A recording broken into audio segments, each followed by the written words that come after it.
Maybe I wrote this for myself, and it kind of starts off that a midlife crisis. Anybody ever have a midlife crisis?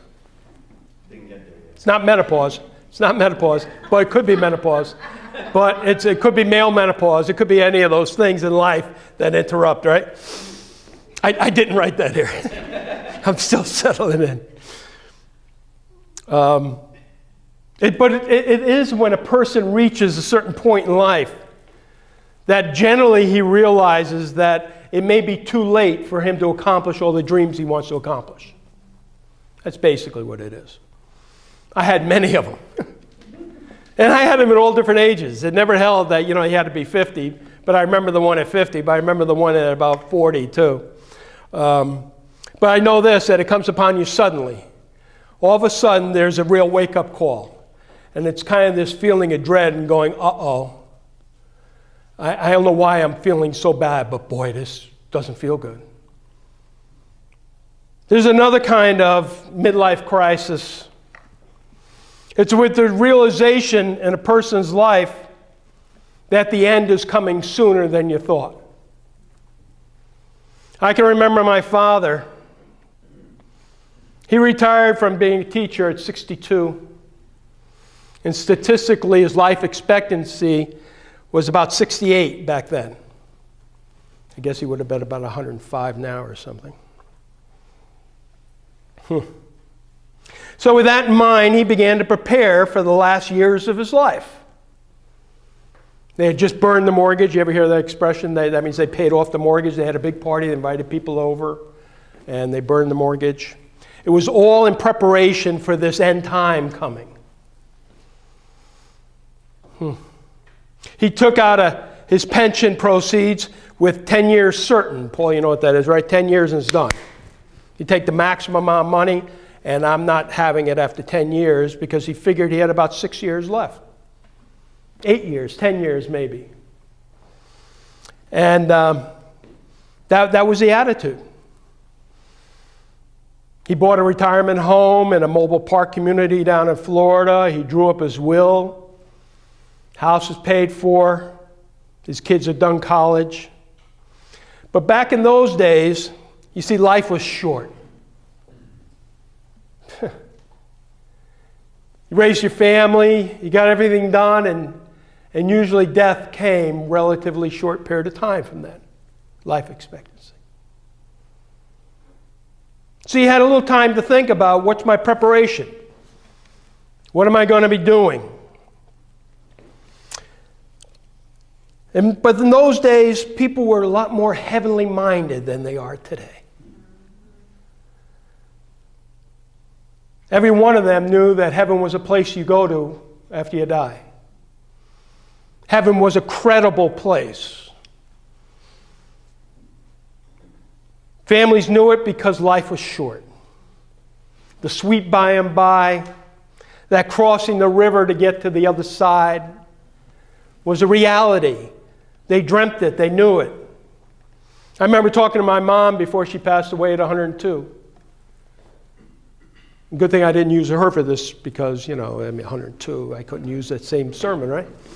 And she kept saying, it's ridiculous I'm here. I'm supposed to be gone. I'm supposed to be home, right? And for her, she would pray, she had Elvis Presley songs on, but all gospels, right? And or she just put them on when I came over, I don't know. But they thought about going home. They thought about, what am I doing here? So consequently, they were heavenly minded. They were sensitive to heaven and getting there and being there. But I want to tell you, things have changed in the last 40 years. And I think it reflects it in the church and reflects it in the nation. Things have accelerated. Have you heard the news? People are living longer. Good news, right? People are living longer. I mean, I like it at 66.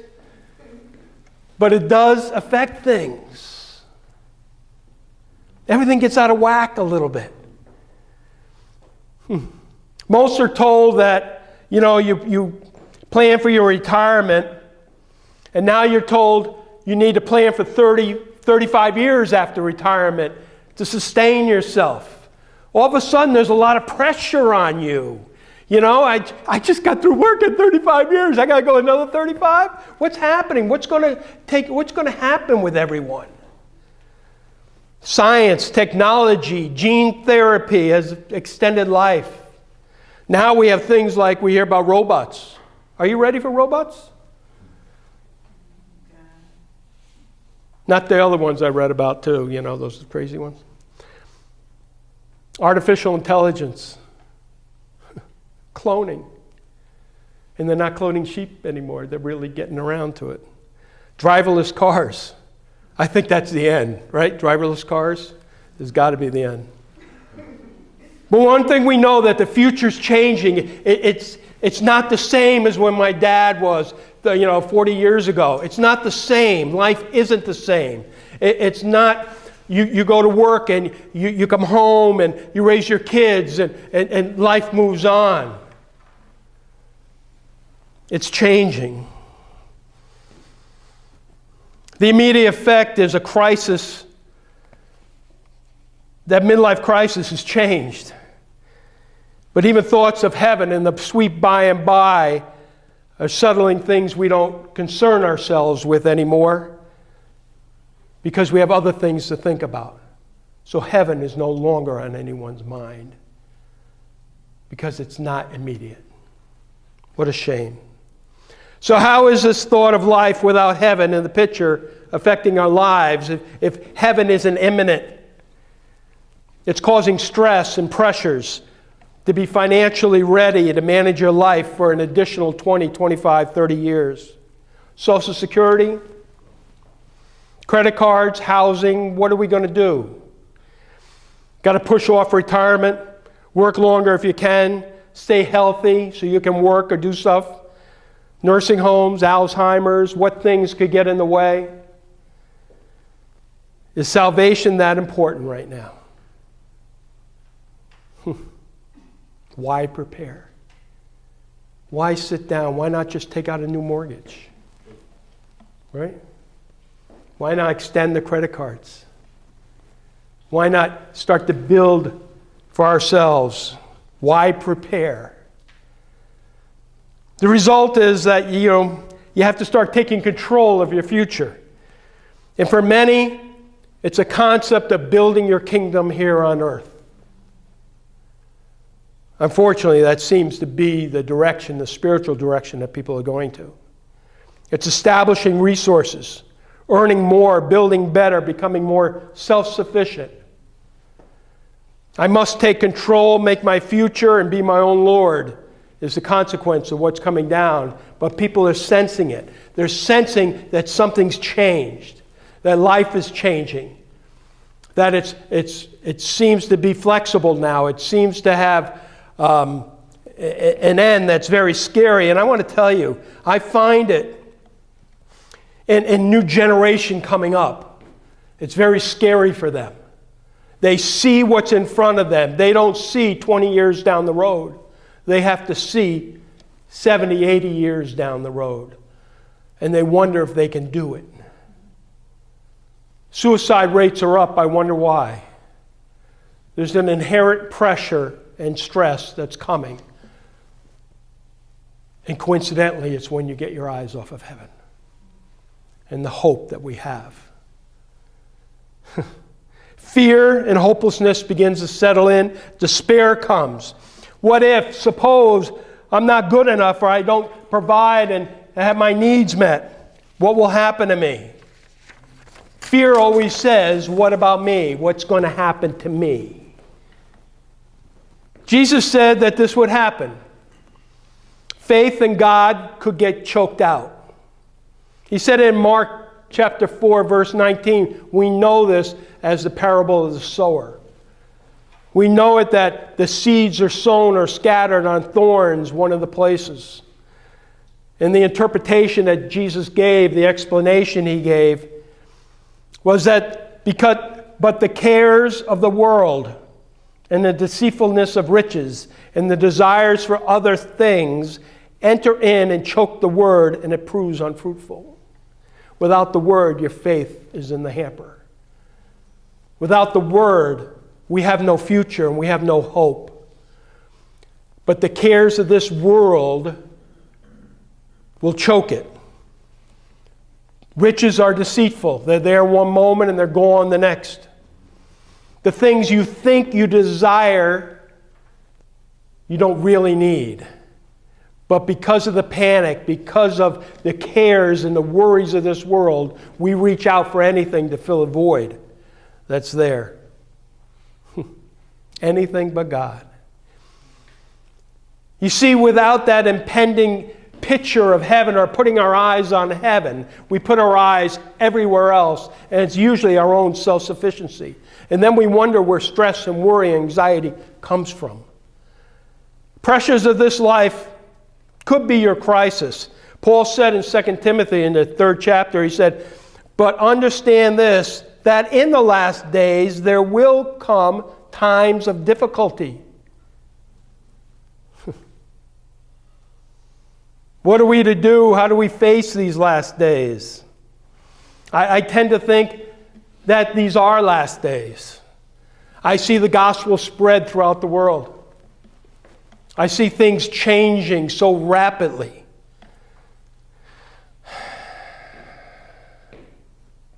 That I do pray Jesus come back.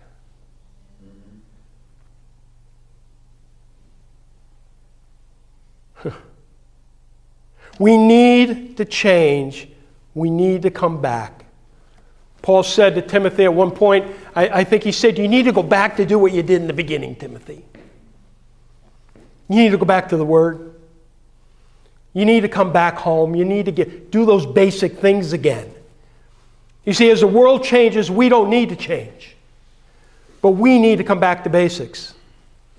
We need to get our eyes back on the treasure.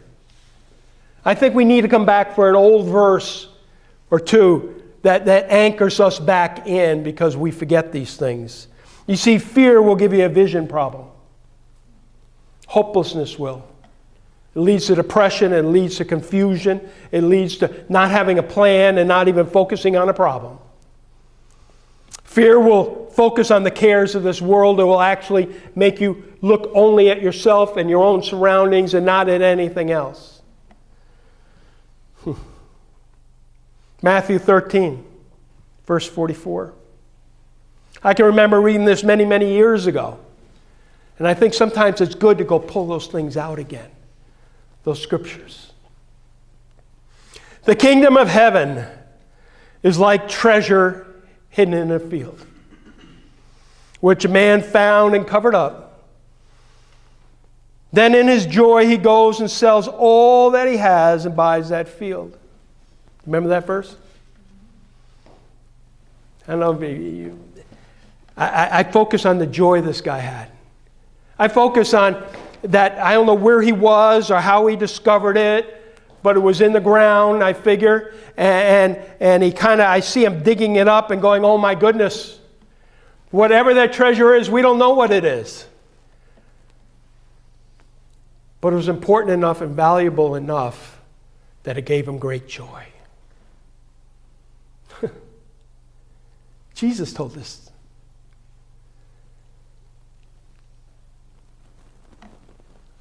And he sold all and bought that field. And next verse, verse 45, again. He tells the same story twice from a different angle. The kingdom of heaven is like a merchant in search of fine pearls, who, on finding one pearl of great price, went and sold all that he had and bought it. Very similar.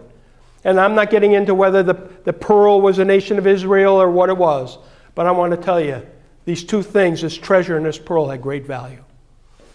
It caused someone to change their life. But most importantly, it said the value was so great, they sold everything they had. Folks, we need to get back to a place that the kingdom of heaven, that salvation is priceless. We need to keep it in front of us. We need to go back to that day that it had such value, we had such great joy. But as the world builds up and says I need to be rich, and I need to be stronger, and I need to be more self-sufficient, and I have this fear that's driving me I have to control, the more we will try to amass our own resources and knowing that it will not be sufficient.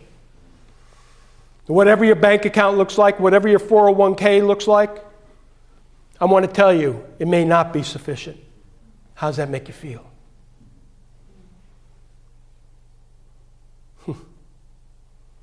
These guys sold their 401ks. Imagine that. They sold their retirement plans. They sold their house. They liquidated everything. And they bought this patch of land.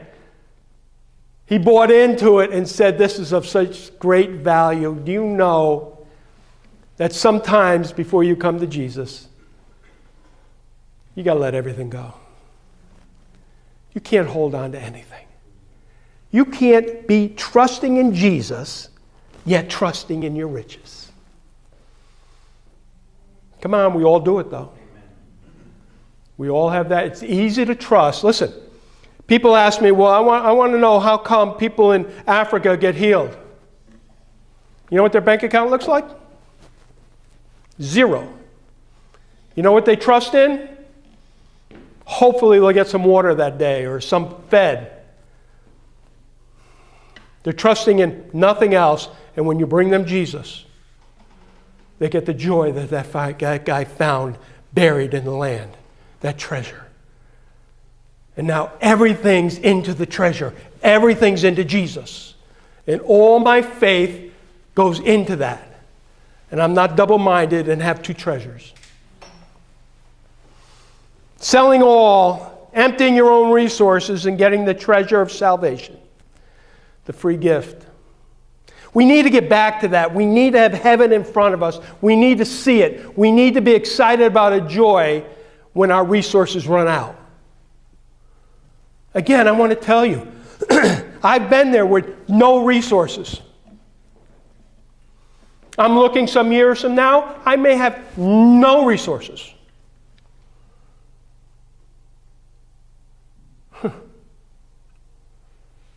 Jesus said this in Revelation chapter 3 when he was talking to the church of Laodicea. These guys are rich. They were obnoxiously rich. Jesus said, you just trust in your riches and everything you have. But he said this in verse 18, I counsel you to buy from me gold refined by the fire. Peter kind of tells us that this gold and silver refined, this is faith. This is faith that's been through the fire and been tested, and it's ready to carry you. I will sell you, I will give you, I will exchange for you your riches for what I will give you, and you'll have great faith refined in the fire. So that you may be rich, he says then. White garments so that you may clothe yourself, and the shame of your nakedness may not be seen. That white garments is the exchange at the cross that we can stand before God in His righteousness. What's rich? What are the things we really need? We need to know how we stand with God, and we need to know that our richness comes because we decided to walk by faith. And lastly, he says, salve to anoint your eyes so that you may see. We need a spiritual awakening to see heaven and have an expectation of Him returning for us and what it will look like. We should know what it would look like that day when He returns and says, will I recognize those people with faith? Will we be looking up? As long as you're trusting or tied up in your riches, your provisions, you will take your eyes off the one who calms the storm and the one who stills the wind. You see, this life is a temporary life. That's maybe where I got that before we even started the sermon. It's so impressed upon me that this life is a vapor. It's gone. For a Christian, life is temporary. Paul teaches that we are citizens not of this world. We're sojourners. We're aliens in a world that doesn't belong to us. When you got saved, your citizenship changed. We are only ambassadors with a message from our Lord and King, Jesus. This message is a treasure. It's a pearl of great price. The gospel is the power of God unto salvation. It should bring joy to everybody and everything we do. Jesus is returning for those that are His, those that are in Christ. I'm going to ask you, can you see Him? Do you have eyes that are based on hope? Hope is only hope, right? If you can't see it until you look in the spiritual. I think Paul says that if you can see what you're looking for, it's no longer hope if you can see it. But if you're expectant and people of faith, we should have a hope that extends out into the heavenlies. Because that's where our trust is. If there is fear or anxiety about tomorrow, I would venture you're looking in the wrong way, in the wrong direction.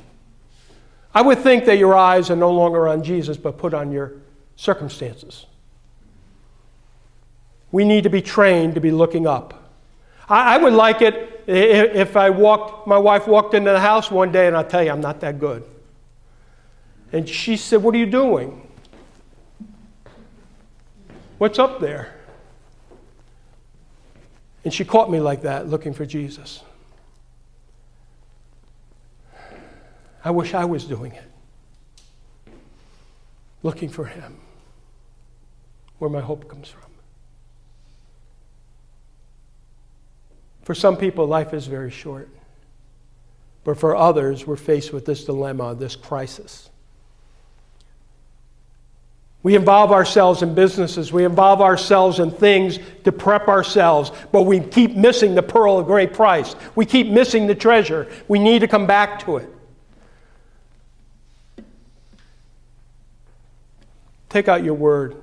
Look at the prize and let the joy well up in you. And fear will go. Thank you, Lord, for this word.